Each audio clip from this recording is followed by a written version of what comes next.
It's the Wendy Williams Show.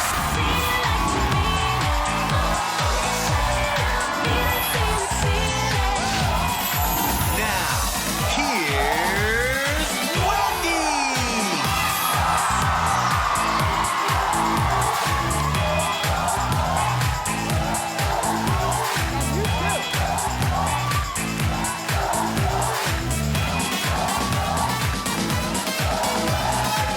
Thank you for watching. Say hello to my co-host, my studio audience. How you doing? I'm ready to go. Let's get started. It's time for Hot Topics.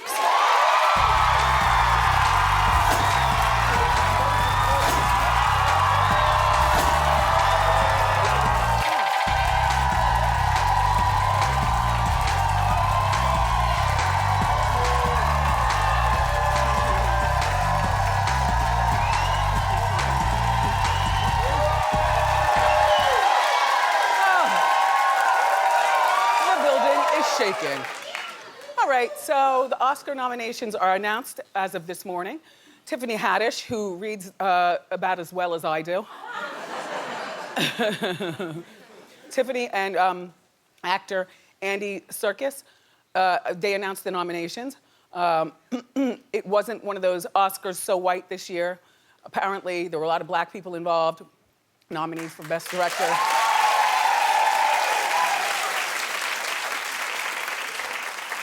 And one of the most annoying things about seeing the nominations be announced is that they clapped after every single nomination. Just saying. A black man and woman, Jordan Peele for Get Out, and Greta... Yeah. And Greta Gerwig for Lady Bird. And then there were a couple of nods for the Me Too movement, including Christopher Plummer, who replaced Kevin Spacey in All the Money in the World. Take that, Spacey. James Franco is, one of the accusers, or the people being accused, so he wasn't nominated at all. As well, he shouldn't have been. Oh, and congratulations to Mary J. Blige.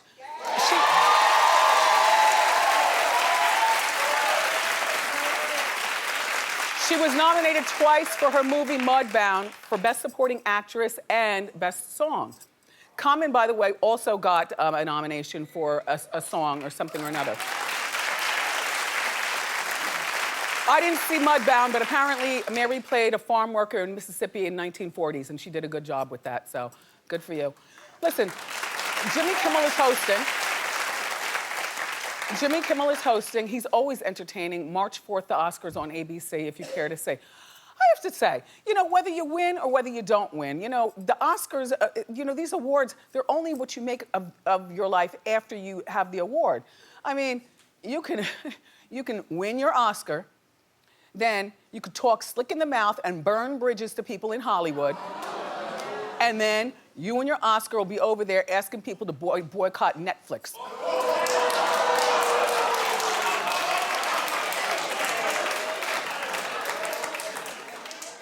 I didn't ask for a picture. I was, wow. I'm just saying, Monique, you burned a lot of bridges. Nobody's boycotting Netflix.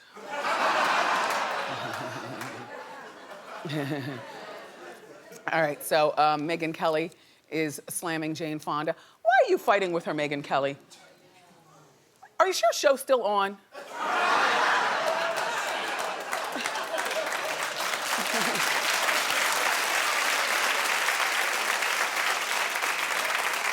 So,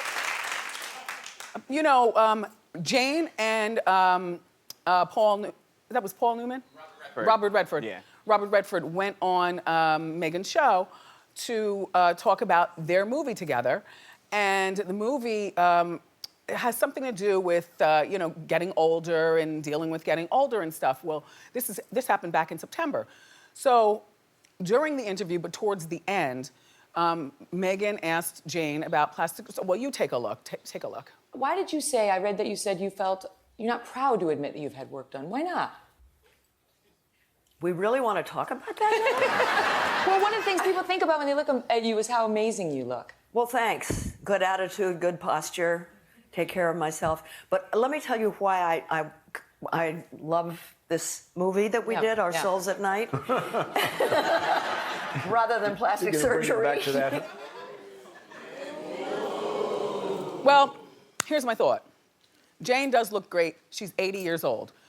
It doesn't, but you can see, you know, Stevie Wonder could see that's not a natural 80.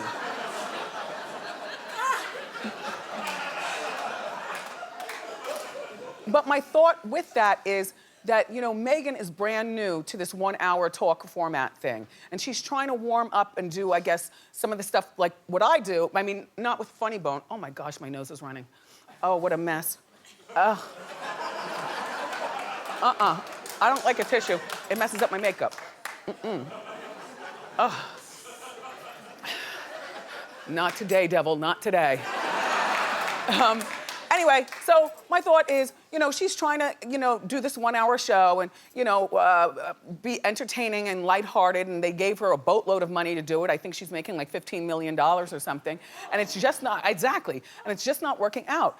And, you know, as a conversationalist with a show, I can tell you, one of the things you don't do when you first meet somebody is zoom in with questions like that. You know, if I first met Jane Fonda, I wouldn't ask her about plastic surgery. First of all, you don't have to ask the obvious. What are you owing? What are you owing?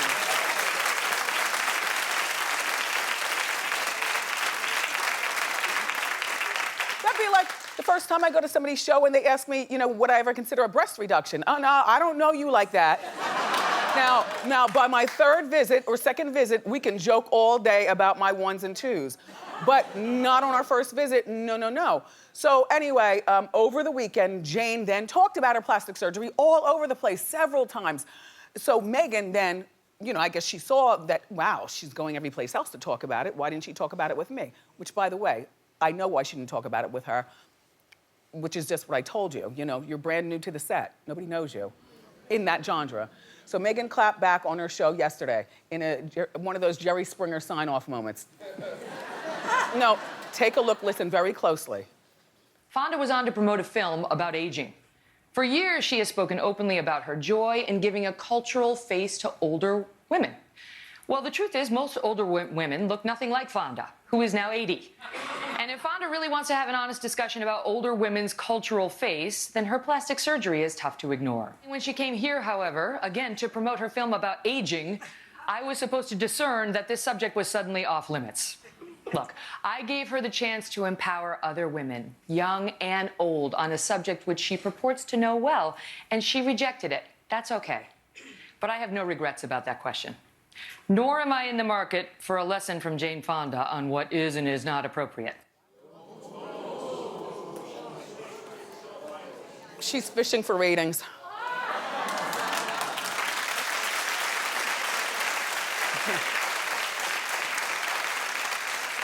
So, speaking of 80-year-olds, Bill Cosby. Show the picture, please show the picture. Please, show the picture. Yes. Then they say black don't crack. No, Bill Cosby, everybody, this is what he wore with his usual hello friends. Nobody's your friend. Bill Cosby was on stage last night in his hometown of Philadelphia for the first time since his trial. As I said, he was 80. He announced that he was joining a jazz band in Philadelphia only a couple of hours before the performance. So, and the crowd was really small, you know, a lot of older people and black people. Bill didn't talk about the sexual allegations, but he did joke about being blind, allegedly blind. Take a look. Now, I have a daughter, very intelligent young lady. She said, watch it, watch it, watch it, watch it. My wife, who loves me and does not want me to walk into anything, says, why is it these grown people can't talk? You know, I can understand if it was a baby. But enough. I understand. Stop.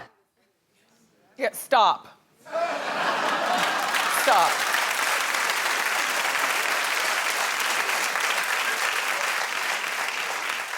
In a lot of cases, it's not difficult to get aging people on your side because they're not really aware of exactly what went down. They don't know what a thigh gapper is, a quaalude. This man is being accused of rape. The count is over 60 women right now. You know, bringing him in, dropping things in their drink, raping them, calling the pills thigh gappers, quaaludes. You know, but if you're on the other side of, say, 75, maybe you're not familiar with that. You know, you just know him as hey, hey, hey. You know, let's go see Bill Cosby. He shouldn't be doing comedy. He shouldn't even be going out. He shouldn't go to the grocery store. He shouldn't go, you know, across the street. He should stay in the house and continue eating because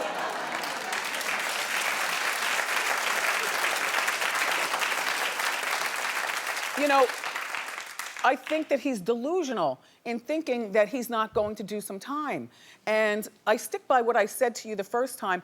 I believe I said to you that I don't think that he should go to jail. Here's why. Oh, I think he's guilty, all right. But I think he should do house arrest. It's one thing when you go to jail and maybe you're 60 and then your 80th birthday comes around and you're already used to the system. But imagine your first day in jail, you're 80 years old, you're allegedly blind, of which that stool was not a stool that a blind man should be sitting in. You know what I mean? The stool had no arms, you know. Anyway. Boing, boing, boing, boing, boing, boing, boing, boing, boing. I think he should do house arrest because he is old and he doesn't have much more time. But his house arrest should not be luxurious. It should be someplace that he's forced to purchase with his own money, you know, like a studio apartment, which would look like a cell. They should put a cot in there the way they would put, like in jail, give him all the jail soaps or amenities, whatever it is. Really, like he's got the money to rent a place, put him on house arrest and make him suffer. And don't forget that ankle bracelet. Yeah, yeah.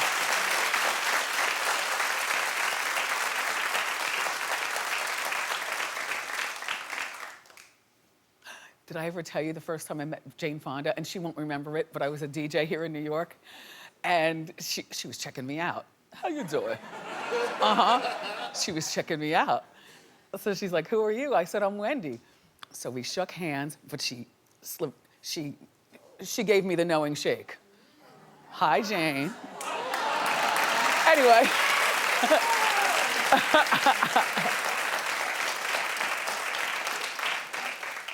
I take my admirers wherever I can get them.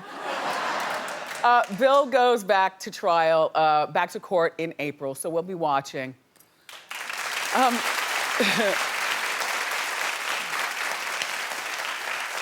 Speaking of stand-up comedy, the following story is disgusting. A comedian was viciously attacked on stage. Now, his name is Steve Brown. You might not know him. This happened in Columbia, South Carolina. A heckler ran on stage, and Steve, tried to beat him with the mic stand, and then picks up the stool and tries to attack him with the stool. You notice nobody's jumping on stage. Security's so busy on their cell phones or in the bathroom or checking out girls in the audience. I can't stand it. You know what? Look at this. Look at this. I almost cursed. Fire everybody.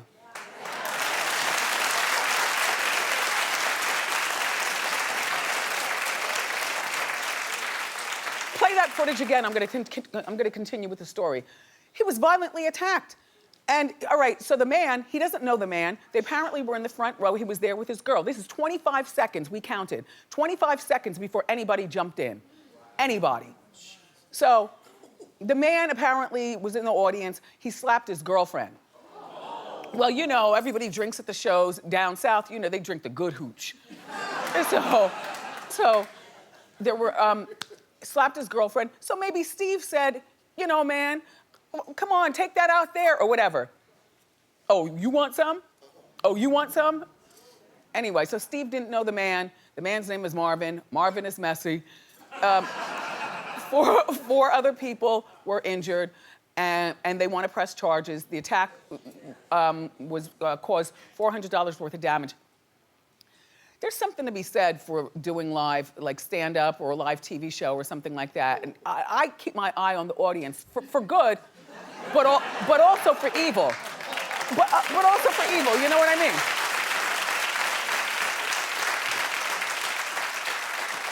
Everybody doesn't love you just because they come to see you. They're coming to check you out closer. Mm-hmm. Oh, not you. Not you. You love me, right?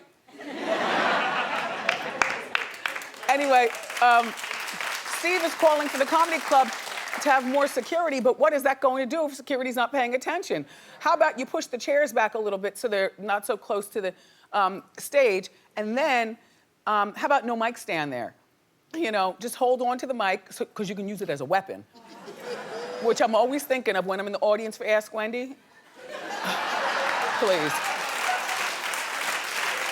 Don't do it. Don't do it. Sorry to hear about what happened, Steve. Brown.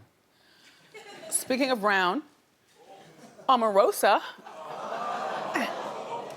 is fighting back in the best way possible. She's leaving the White House kicking and screaming. Well, she's already been fired, as you know. Now remember, she promised here that she was gonna write a tell-all. Was that here, or was that someplace else? I think, no, she didn't announce it here. I think she announced it on Good Morning America. Right. She's gonna write a tell-all, and she promises it's gonna be juicy. So now, excuse me, the New York Daily News is reporting that Omarosa may have secretly taped everyone in the White House with her iPhone and has files. See, the phone's sitting right there. You see? I'm surprised they let the phones in like that. I'm not shocked about anything in the White House anymore. But I need more. You know, I need more. I do. And you gotta come harder than racism, Omarosa, because we know the racism part. You gotta come harder than that, you know. I wanna read this book. They say that she's allegedly to perhaps secure maybe a $10 million deal with this book. You're very smart, Omarosa. You recorded it. I love it. People in Hot Topics said, I'm rooting for you. And I mean, it's a snake-like thing to do, to record people like that, but she was in the snake pit there at the White House, so why not? Why not? And more good news for Omarosa. She signed a public speaking deal where she went with the agency, she wants $50,000 per speech. Now slow down, Omarosa. Just write the book. What are you gonna speak about? Who's paying you $50,000 to speak? Sit next to Monique.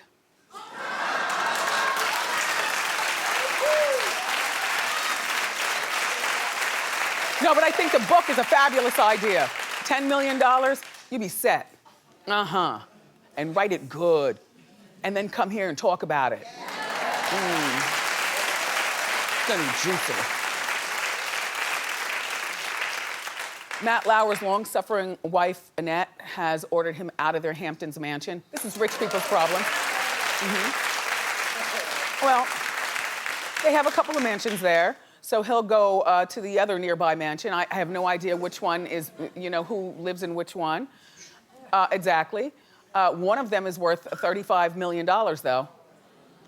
I don't know which one is which. Just because the house is large doesn't mean it's worth more. This one could be quite opulent inside. I don't know. Look, they're not divorced yet. They have 3 kids together. The kids are ages 16, 14, and 11. And the reason why Matt is still out in the Hamptons is because apparently that's where the kids go to school. They live there with their mother. He's trying to prove himself a better man, I guess, you know, by spending more time with the kids. And reportedly, he's trying to save his marriage, but Annette will have nothing to do with it. Are you serious? So we were talking in Hot Topics this morning about, does Matt have a career after this all blows over? I said, no. You know, it's different when you've been accused, you know, in the Me Too, and you're a comedian or an actor or something like that. But when you're a respected newsman and you're part of the Me Too, you've ruined it for yourself. No, he doesn't have a career after this, no.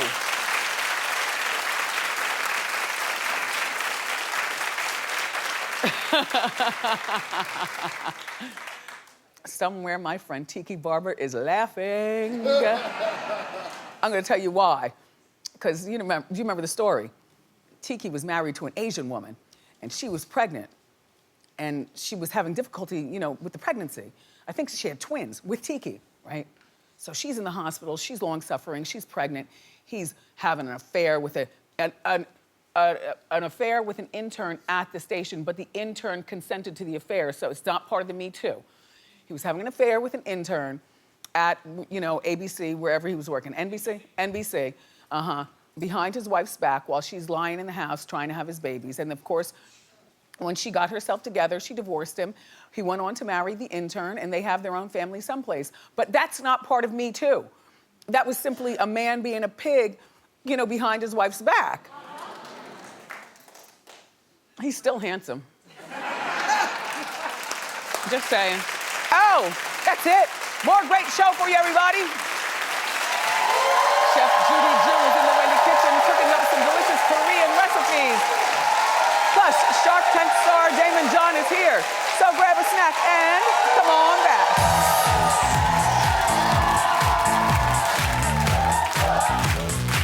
Love you for watching. See you next time on Wendy. Bye.